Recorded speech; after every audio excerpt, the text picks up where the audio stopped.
बेरोजगारी में हम तो भैया जिंदगी अपनी गंवा रहे हैं।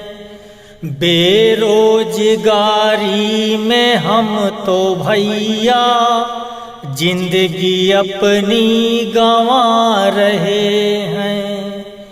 MBA करके पास हम MBA करके पास हम देखो बकरी चरा रहे हैं।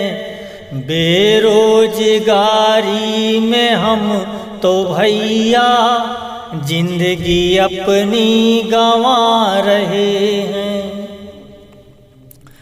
पक रहे हैं सर के बाल सारे, दिन के दिन हम हो रहे हैं काले।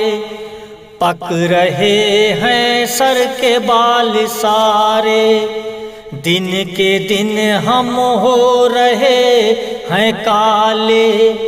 40 की हो गई उम्र हमारी, 40 की हो गई उम्र हमारी, 24 की सबसे बता रहे हैं। बेरोजगारी में हम तो भैया जिंदगी अपनी गंवा रहे हैं।